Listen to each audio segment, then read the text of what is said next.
चलिए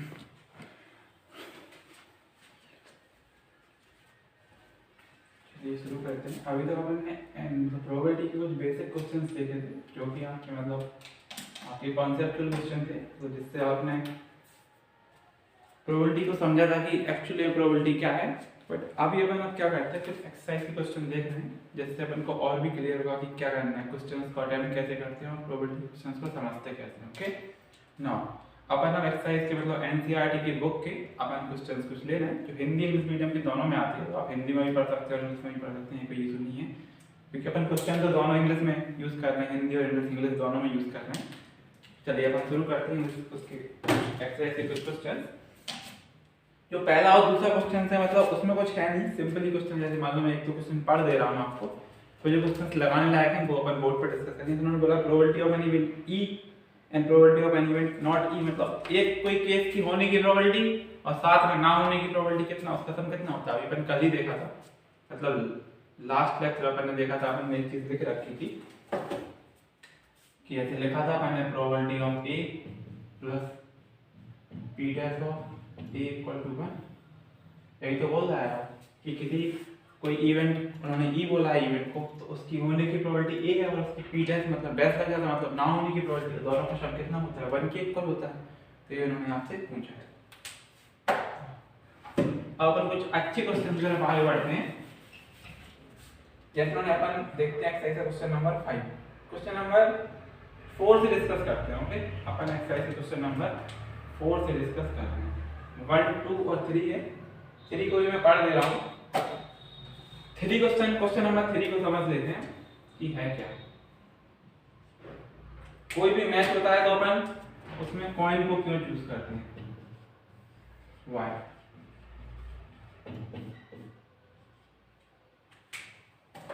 कॉइन को अपन इसलिए चूज करते हैं क्योंकि कॉइन में क्या रहता है कि कॉइन में सिर्फ 2 ही पहलू होते हैं, एक हेड होता है और एक टेल होता है। और हेड आने की प्रोबेबिलिटी भी 1/2 होती है और टेल आने की प्रोबेबिलिटी भी 1/2 होती है।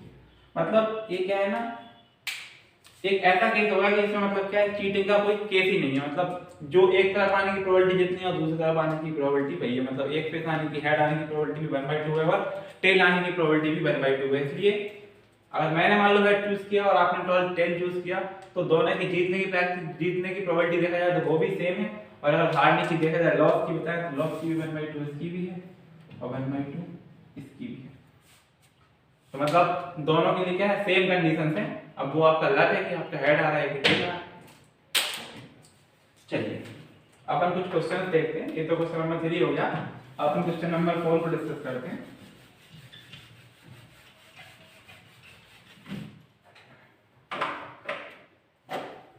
क्वेश्चन नंबर 4 की बात करें, एक्सरसाइज के क्वेश्चन सॉल्व कर रहे हैं अपन एनसीईआरटी बुक के 10th की बुक के एक्सरसाइज के क्वेश्चन अपन सॉल्व कर रहे हैं। क्वेश्चन नंबर 4 है। ओके, क्वेश्चन नंबर देखिए 4 क्या बोल रहा है। 4 को कुछ बोला है कि which of the following can not be the probability of an event. मतलब एक उन्होंने कुछ एग्जांपल, उन्होंने 4 ऑप्शन दे रखे हैं, तो उन्होंने बोला है कि इसमें से एक कौन सी प्रोबेबिलिटी, एक जो मतलब एक ऑप्शन कौन सा है जो कि प्रोबेबिलिटी का सही आंसर नहीं है। तो अपन ने प्रोबेबिलिटी के बारे में कुछ चीजें देखी थी,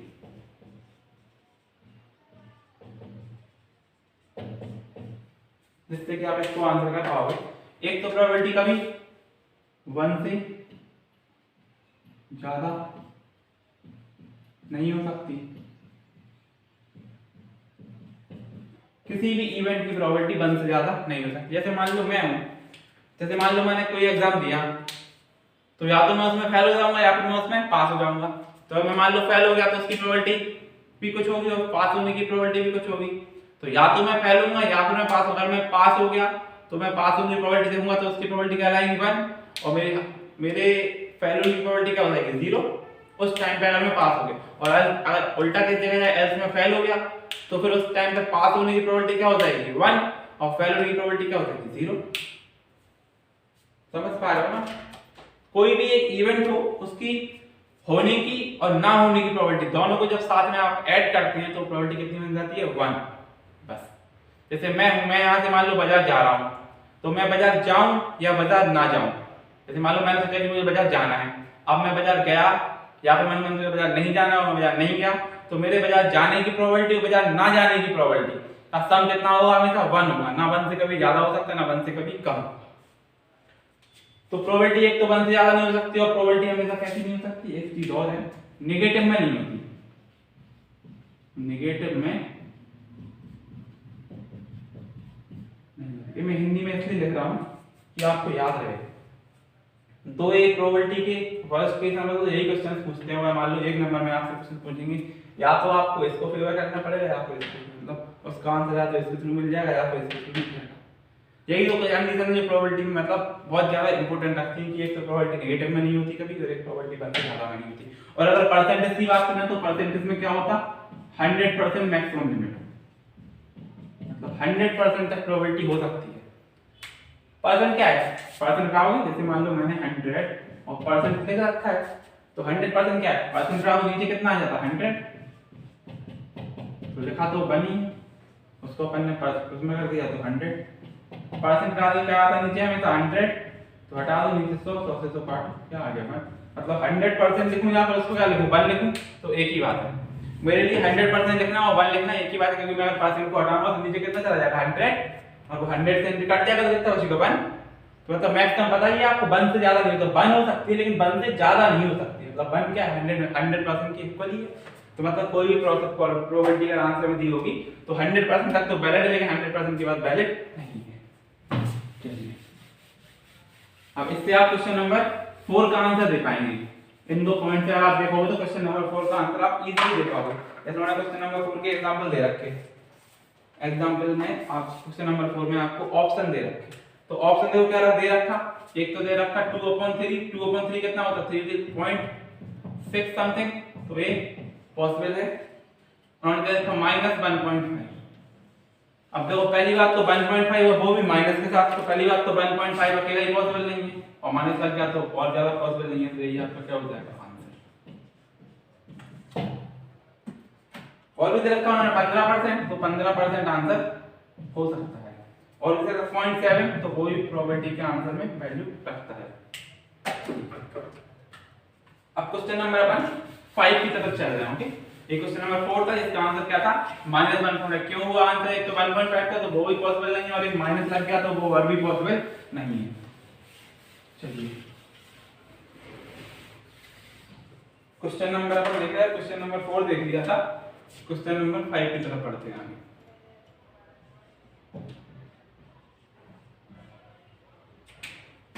क्वेश्चन नंबर 5 क्या बोल रहा है कि probability of an event is 0.05। Exercise का एनसीईआरटी की बुक का क्वेश्चन नंबर 5, जो कि उन्होंने बोल रखा है कि probability of an event is equal to 0.05।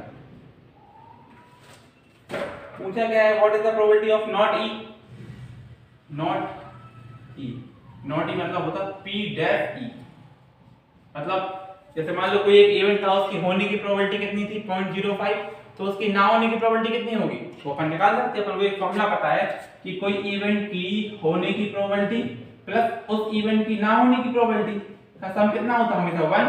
तो आपको देखो प्रोबेबिलिटी ऑफ ई होने की प्रोबेबिलिटी कितनी दी थी 0.05, ना होने की प्रोबेबिलिटी निकालनी है तो p डैश इसको ई ही लिखा लेंगे, तो और इक्वल टू 1 है, इस नंबर को क्या कर देंगे इस तरफ भेज तो किस में जाएगा, नेगेटिव होता है वो, तो 1 माइनस 0.1 माइनस 0.05, तो p डैश ई निकल के आ जाएगा 0.95 या फिर 0.95।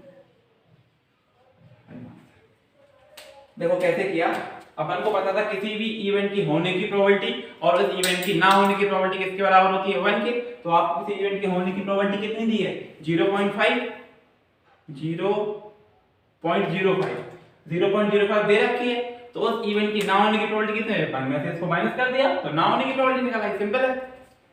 चलिए आगे बढ़ते हैं क्वेश्चन नंबर 6 की तरफ। ओके,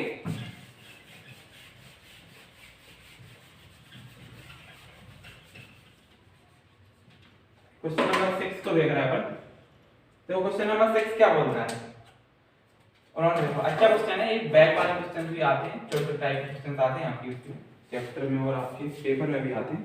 उन्होंने बोला है कि a bag contain lemon flavoured candles only, Manli takes out one candle without looking into the bag. What is the probability that she took out an orange flavor candy and lemon flavor candy? A bag contain lemon flavour candy only. ये अपन ने कोई bag बनाया, इसको अपन क्या बोल रहे, bag. इसमें क्या है, लेमन फ्लेवर कैंडी है ओनली।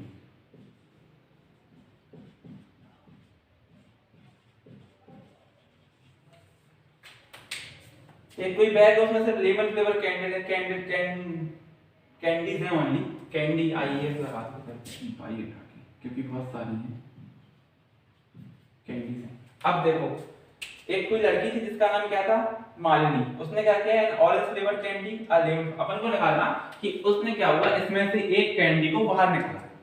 इसमें एक क्या है, एक बॉक्स है, मतलब एक बैग है, इसमें बहुत सारी कैंडीज थी, उसमें से क्या किया उसने, एक कैंडीज को बाहर निकाला। तो उन्होंने पूछा कि what is the, question number 2 दिए हैं इसमें, 2 क्वेश्चन पूछे। एक तो पूछा व्हाट इज द प्रोबेबिलिटी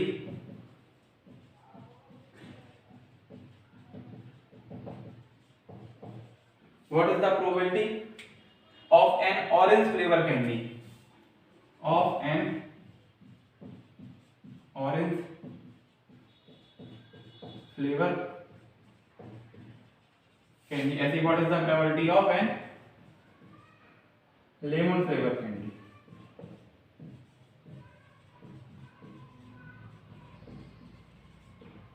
देखो उन्होंने बोला कि एक कोई थैला था, हिंदी में भी देखे थोड़ा, एक कोई थैला था, उसमें बहुत सारी चॉकलेट थी, उसके 2 फ्लेवर थे, एक लेमन फ्लेवर था और एक ऑरेंज फ्लेवर था, लेकिन अपन ने थैले में सिर्फ लेमन फ्लेवर भर रखी थी। अब क्या हुआ, एक लड़की आई छोटी सी, उसने उसमें से एक कैंडी बाहर निकाली। तो उन्होंने पूछा कि what is the probability of N orange flavour candy थी, मतलब उसकी प्रोबेबिलिटी क्या है कि वो जो कैंडी जो बाहर निकली वो ऑरेंज फ्लेवर की हो। अब भाई ये बताओ कि जब तुम्हारे बैग में लेमन फ्लेवर की कैंडी है, उसमें ऑरेंज फ्लेवर की कैंडी है ही नहीं, जो चीज है ही नहीं उसको बाहर कैसे निकाल दोगे, नहीं निकाल सकते ना। तो मान लो एक थैला है, उसमें कुछ हमने मान लो कॉइन्स डाल रखे, मतलब कुछ सिक्के डाल दिए उसमें, तो उसमें से हम नोट कैसे बाहर निकाल देंगे, जो चीज उसके अंदर है ही नहीं तो वो बाहर कैसे आएगी, नहीं आ सकती। तो उसकी प्रोबेबिलिटी क्या होगी, 0। इसमें देखा जाए तो लेमन फ्लेवर कैंडी की बात करें तो जितने भी फ्लेवर थे वो सारे लेमन थे, और अपन लेमन ही निकाल रहे, तो इसकी प्रोबेबिलिटी क्या है, क्या निकलेगा, फेवरेबल देखोगे तो भी लेमन है और नीचे देखोगे तो भी लेमन ही है, लेमन है, तो उसकी प्रोबेबिलिटी क्या हो जाएगी। समझ पाए ना इसको। देखो उन्होंने बोला कि एक कंटेनर, एक अपना कोई थैला था, उसमें से क्या थे, लेमन फ्लेवर था, तो उसमें से आप लेमन में से तो ऑरेंज तो बाहर नहीं निकालते, तो उसकी प्रोबेबिलिटी क्या होगी, 0। और अगर लेमन में से लेमन निकालना हो तो उसकी प्रोबेबिलिटी क्या होगी, 1। चलिए, ये क्वेश्चन नंबर 4 6 था, अब हम क्वेश्चन नंबर 7 समझ रहे हैं। ओके,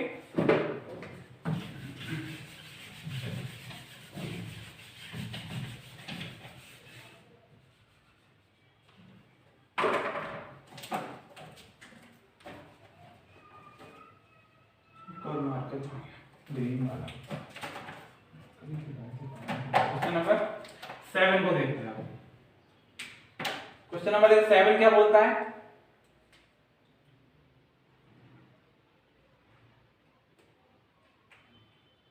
देखो उन्होंने बोला है कि it is given that in a group of 3 students the probability of 2 students not having the same birthday is 0.992।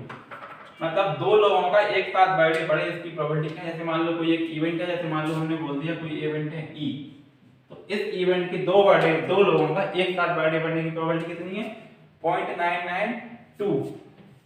तो 0.992, तो उन्होंने बोला कि इसकी प्रोबेबिलिटी क्या है कि 2 लोगों का बर्थडे एक साथ ना पड़े।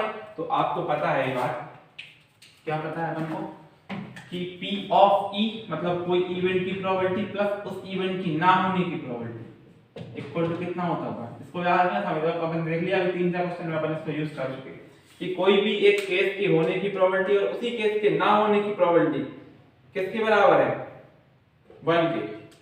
तो फिर आपको इसकी दी हुई है 0.992 और उसके ना होने की आपको निकाल लीजिए किसके बराबर, 1 के। तो P डैश E किसके बराबर होगा, 1 माइनस 0.992। तो P डैश E किसके बराबर होगा, 1.00 में से कितना 0.992 को माइनस करेंगे तो कितना आ जाएगा 800.0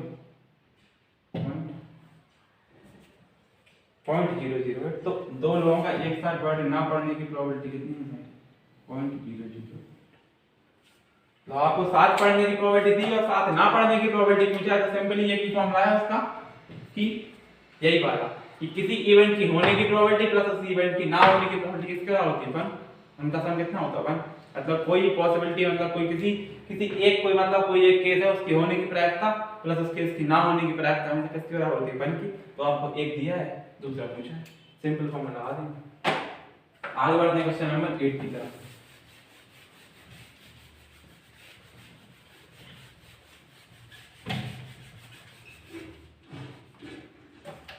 क्वेश्चन नंबर 8 क्या बोल रहा है?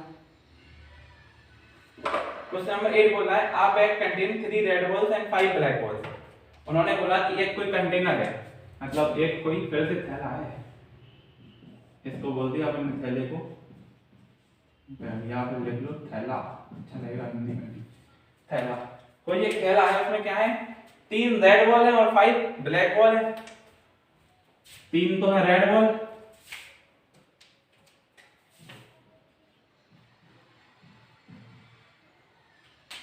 और 5 कितनी है? Black ball. 3 रेड बॉल है और 5 कितनी है? ब्लैक बॉल है। A ball is drawn at random from the bag. What is the probability that the ball is not red or not red? एक तो बताना रेड और एक बताना, पहला क्वेश्चन हो गया रेड का, दूसरा क्वेश्चन हो गया नॉट रेड। मतलब इसका मतलब क्या होगा? देखो भाई थैली में क्या था? रेड थी और ब्लैक बॉल, दो ही बॉल थी, रेड थी या फिर बॉल ब्लैक थी। अब उन्होंने बोला नॉट रेड मतलब लाल नहीं है, लाल नहीं है तो कैसी होगी बॉल? ऑब्वियस है कि क्या होगी? ब्लैक होगी। पहले अपन देख रहे रेड वाले को, पहले अपन यहाँ पे पहला वाला क्वेश्चन सॉल्व कर रहे हो, ओके इसको यहाँ पे करेंगे दूसरे वाले।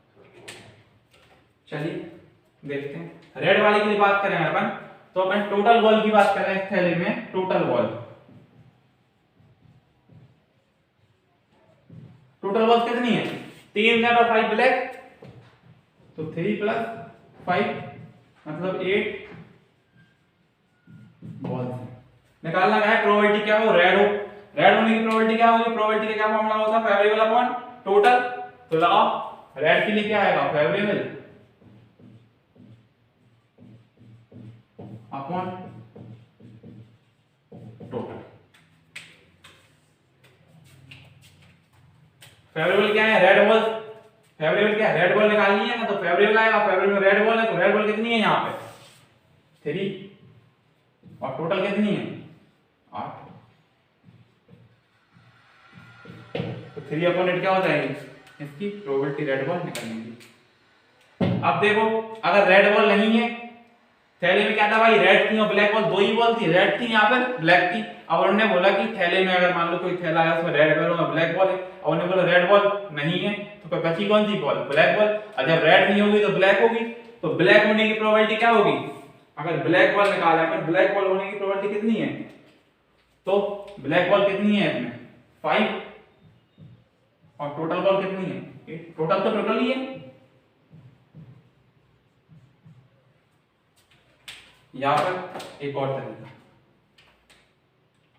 रेड होने की प्रोबेबिलिटी और रेड नहीं होने की प्रोबेबिलिटी हमेशा कितनी होगी? 1। आपको ही पता है। तो अपन का रेड होने की प्रोबेबिलिटी निकाल दी थी, तो probability of red plus probability of red नहीं इक्वल टू 1।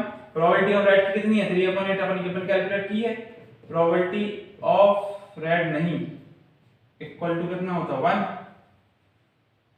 तो प्रोबेबिलिटी ऑफ रेड नहीं की क्या आ जाएगी? ये डेथ वाला मतलब नहीं वाला केस है, तो 1 - 3/8 3/8 क्या होगा? इसका एलसीएम लो तो 8 बनता है, 8 और -3 मतलब 5/8।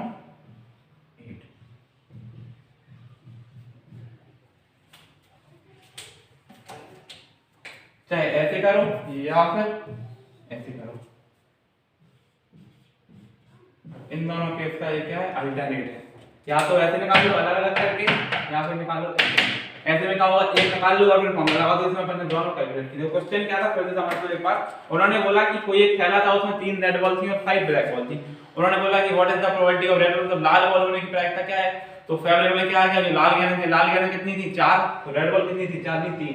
3 गने थी लाल मतलब 3 बॉल्स थी रेड, और टोटल मतलब 8, पूरी बॉल्स कितनी है 5 और 3 8, तो टोटल 8, तो 3/8 क्या हो गया आंसर, किसके बॉल रेड बॉल होने का आंसर, इसका आंसर हुआ रेड बॉल होने का। अब निकालना रेड बॉल नहीं होने का आंसर, तो या तो 1 माइनस कर दो, देखो 1 माइनस किया मैंने 1 माइनस, यहाँ पर अलग से निकाल लो, रेड बॉल नहीं है तो कौन सी प्रोबेबिलिटी ब्लैक बॉल, और ब्लैक बॉल होने की प्रोबेबिलिटी कितनी है 5/8, मतलब कैसे ब्लैक बॉल कितनी है पूरी 5 और टोटल कितनी बॉल है 8, तो 5/8। ये क्वेश्चन नंबर 8 था। क्वेश्चन नंबर 9 डिस्कस कर रहे हैं।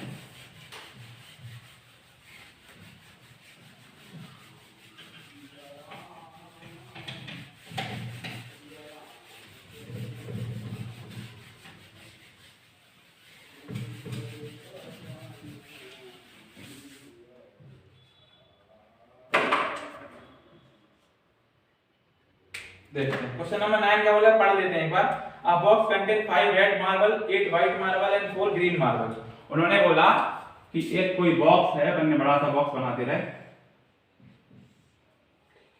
उसमें क्या क्या बोला उन्होंने 5 red marble, 8 white marble and 4 green marble. ठीक है, सबसे पहले क्या 5 रेड मार्बल, इसको बोल दिया अपन ने बैग या फिर बॉक्स। एक कोई बॉक्स है जिसमें 5 रेड मार्बल्स हैं, 8 व्हाइट मार्बल्स हैं और कितने 4 ग्रीन मार्बल्स हैं। 8 white marbles,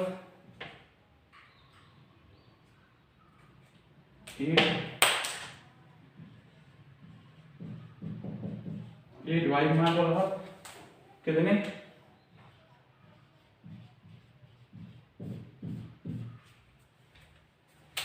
A box contains 5 red marbles, 8 white marbles and 4 green marbles. One marble is taken out of the box randomly. What is the probability of the marble taken out will be red, white and not green? पहला कौन सा है red, दूसरा कौन सा है white, और third कौन सा है नॉट ग्रीन।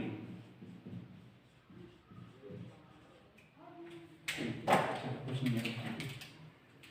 सबसे पहले तो निकाल लो टोटल मार्बल।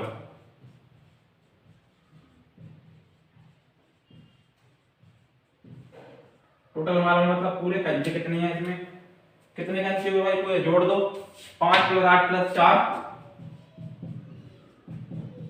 8 × 12 5, 5 × 9 17 टोटल। प्रोबेबिलिटी में मतलब पता है क्या होगा फेवरेबल अपॉन टोटल। पहला क्वेश्चन सॉल्व करने जा रहे हैं अपन रेड के लिए।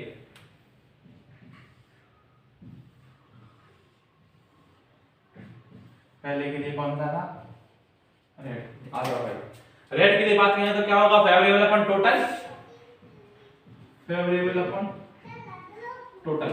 फेवरेबल कितने केस हुए, एक कोई बॉक्स है उसमें 3 मार्बल थे, रेड थे, व्हाइट थे और ग्रीन थे। अब अपन उस मार्बल में से रेड निकालना है, तो पूरे रेड कितने मार्बल हैं 5, तो 5 हो गया अपना फेवरेबल, और पूरे कितने हैं 17, तो 17 हो गया अपना टोटल है 5/17 क्या हो गया आंसर किस वाले का, पहले वाले का। पहला वाला क्वेश्चन हो गया सॉल्व। अब वाला क्वेश्चन नंबर 2 पे, क्वेश्चन नंबर 2 के लिए अपन फिर से सॉल्व करते हैं, फिर से एक डब्बा बना दो, ये दूसरा डब्बा हुआ भाई। अब आ जाओ व्हाइट। व्हाइट के लिए अगर अपन बात करें तो व्हाइट क्या है, व्हाइट के लिए क्या लिखेंगे अपन फेवरेबल अपॉन टोटल। फेवरेबल की अगर बात करोगे तो फेवरेबल कितने केस हैं, फेवरेबल में अगर व्हाइट के लिए बात करो तो व्हाइट कितने कंचे हैं, व्हाइट कितने मार्बल हैं पूरे, व्हाइट कितने हैं 8, तो फेवरेबल रहेगा व्हाइट के लिए 8, और टोटल कितने हैं, टोटल तो 17 ही है ना भाई, तो टोटल 17 ये हो गया इसका। अब देखो थर्ड वाला करेंगे अपन 2 टाइप से, ये हो गया व्हाइट के लिए, थर्ड वाला करेंगे अपन 2 टाइप से। अब देखो थर्ड वाला करेंगे 2 प्रकार से, ये यहाँ पर एक और लगा के इसके लिए बड़ा सा बॉक्स बना दो, बड़ा सा। शुरू करते हैं। थर्ड वाला देखो क्या बोल रहा, नॉट ग्रीन, मतलब वो केस निकालना कि ग्रीन ना हो, तो ग्रीन ना होने के लिए क्या है फेवरेबल अपॉन